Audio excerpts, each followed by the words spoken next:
저는 초등학생 때 별명이 말벅지였어요. 제가 그 얘기를 들었을 때 며칠을 집에서 울었던 것 같아요. 그게 물론 저를 비난하려고 한 의도는 아니었겠지만 저한테는 그게 비수로 쌓여서 성인이 되고 나서도 계속 컴플렉스로 남아있었던 것 같아요. 시중에 유행하는 웬만한 다이어트들을 했던 것도 사실 제 체중이 문제가 아니라 허벅지 때문이었거든요. 남들이 다 좋다고 하는 런지, 스쿼트 이런 하체 운동도 해봤고 압박 스타킹, L자다리 운동, 폼롤러 이런 것도 다 해봤는데 효과가 없더라고요. 근데 그러다가 이거 하나를 알고 난 이후로 다리가 얇아지기 시작합니다. 안녕하세요 여러분, 세라입니다. 오늘은 하체 비만에 대한 이야기를 해보려고 해요. 이거는 제가 꽤 오랫동안 연구해왔던 분야인데요. 저는 정말 어려서부터 허벅지에 대한 컴플렉스가 너무 심했어서 안 해본 방법이 없어요. 근데 시중에서 좋다고 하는 것들을 다 해봤는데도 저한테는 효과가 없더라고요.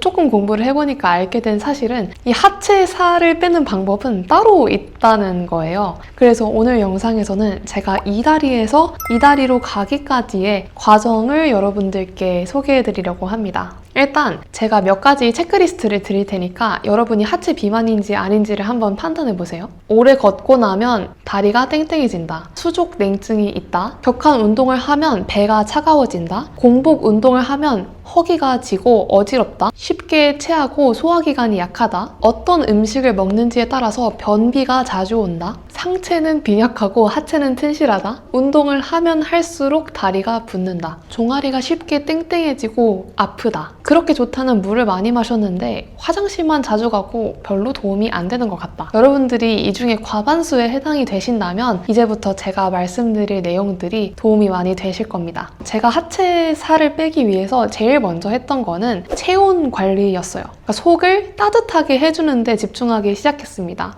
왜냐하면 하체 비만의 가장 큰 원인이 몸의 순환이 잘 되지 않아서거든요. 찬 성질을 가진 음식들을 다 끊었습니다. 차가운 성질을 가진 대표적인 음식이 샐러드예요. 샐러드나 포케 이런 날 것의 채소는 성질 자체가 차고 그 안에 성분이 오히려 몸에 염증 반응을 일으킬 수도 있거든요. 그리고 아이스 아메리카노 같은 찬 음료, 그릭 요거트 이렇게 다이어터들이 맹신하는 그런 음식들을 다 끊기 시작합니다. 근데 그러고 나니까 만년 다이어터 시절에는 이 음식들을 그렇게 먹었는데도 계속 소화가 안 되고 배가 볼록 나오는 현상이 있었는데 이걸 끊고 나니까 신기하게 그게 다 사라지더라고요. 그래서 국을 곁들인 한식 메뉴를 먹기 시작했고 아이스 아메리카노는 따뜻한 허브차로 대체했습니다. 그리고 아침에 일어났을 때가 사실 제일 몸이 부어있을 때잖아요. 그때 노폐물을 잘 배출시켜주기 위해서 음양탕을 마셔줍니다. 음양탕이 뭐냐면 따뜻한 물 2, 차가운 물 1, 이 비율로 섞어서 마시는 물을 의미하는데요.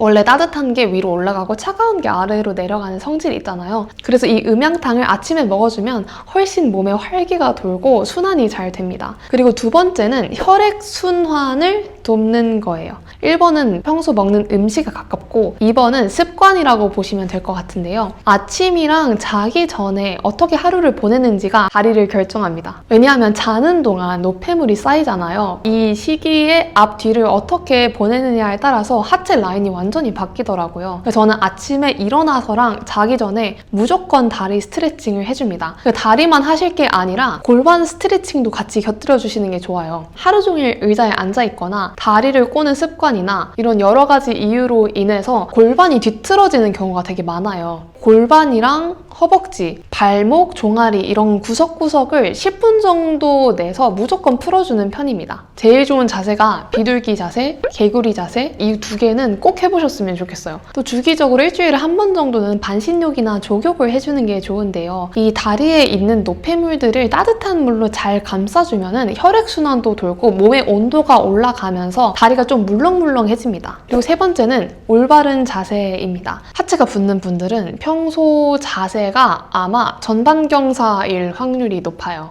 전반경사가 뭐냐면 배는 나오고 엉덩이 이렇게 뒤로 쑥 빼는 자세를 의미하는데요. 이렇게 하면 다리가 좀 얇아 보이는 효과가 있거든요. 그래서 저는 예전에 사진을 찍을 때 항상 엉덩이를 뒤로 빼고 거울 셀카를 찍었는데 이게 뭔가 익숙해지다 보니까 평소에도 계속 배를 내미는 습관이 있었어요. 그래서 이 전반경사를 잡아주는 스트레칭도 항상 곁들이면서 코어에 힘을 주고 골반을 딱 세워서 앉는 그 연습을 되게 많이 했거든요. 이것도 되게 허벅지 라인 잡아주는 데 도움이 많이 됐어요. 그리고 하체 비만인 분들은 평소 걷는 습관 때문에 다리가 계속 부을 확률이 높거든요. 근데 여러분이 엉덩이로 올바르게 걷는 방법만 아셔도 걷고 나면 자연스럽게 힙업이 되고 종아리가 안 아프실 거예요. 그래서 저는 이 영상 너무너무 추천드리고요. 괜히 살 빼겠다고 계단을 오른다거나 스쿼트, 런지 이런 운동 하지 마시고 걷는 방법만 바꾸셔도 다리 라인이 완전 달라지실 거예요. 그리고 또 하체 비만인 분들은 평소에 서 계실 때 앞쪽으로 약간 몸이 기울어져 있을 확률이 높아요. 이게 무슨 말이냐면 몸의 무게 중심 자체가 앞쪽에 있으니까 계속해서 앞벅지가 발달하는 패턴이 반복될 수가 있거든요. 평소 서 계실 때 핸드폰을 하면서 이렇게 앞쪽으로 기울이기보다는 의식적으로 몸을 뒤로 넘겨서 코어 힘으로 서 있는 연습을 해보세요. 그리고 오랫동안 이 앞벅지가 엄청 땡땡해져 있을 텐데 집에 오고 나서 무조건 폼롤러로 뭉친 부분들을 풀어주는 게 중요합니다. 네 번째는 신발을 바꿨습니다. 제가 원래 슬리퍼나 크록스, 뮬 이런 것들을 진짜 많이 신었어요. 근데 이런 신발들 신으면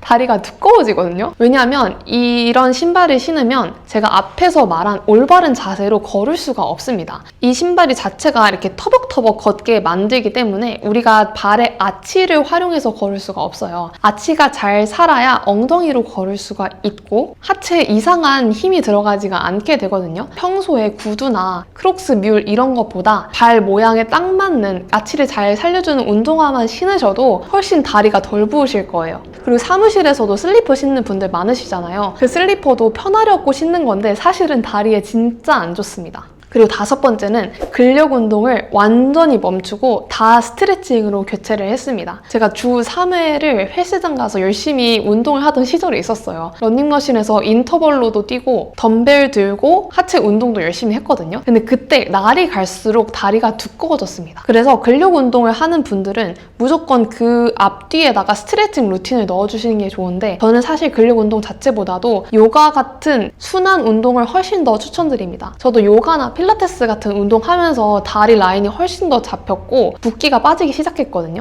그리고 원래는 밥 먹고 나면 죄책감 때문에 러닝머신에서 엄청 뛰고 그랬었는데 이제는 그런 거 하나도 안 하고 그냥 배부를 정도만 먹고 가볍게 산책을 하는 걸로 루틴을 바꿨어요. 근데 그러고 나니까 몸도 훨씬 가볍고 살도 훨씬 잘 빠집니다. 전 조금이라도 많이 걷고 나면 폼롤러나 마사지 같은 거 무조건 해주고 그날은 반신욕도 곁들여주는 편입니다. 사실 하체 비만이 저는 잘못됐다고 생각하지 않아요. 다리가 어느 정도 힘이 있고 몸을 잘 받쳐줘야지 튼튼해지고 건강해지는 게 맞거든요. 근데 이런 말들이 여러분들한테 아마 도움이 안 되실 거예요. 왜냐면 저도 주변에서 그런 말을 계속 들었는데 하나도 안 와닿고 그냥 뼈 말라 다리가 되고 싶다는 생각밖에 없었거든요. 근데 하나 말씀드리고 싶은 건 여러분들이 태생적으로 일자 다리인 분들을 따라갈 수는 없어요. 근데 적어도 부어있는 다리를 원래 모양으로 복귀시키는 건 가능합니다. 여러분들도 충분히 붓기나 순환 같은 루틴을 통해서 얇은 다리를 가질 수 있다는 걸 말씀드리고 싶었고 그런 측면에서 이번 영상이 도움이 되었으면 좋겠습니다. 그럼 제가 준비한 영상은 여기까지고요. 저희는 다음 영상에서 또 만나요. 안녕!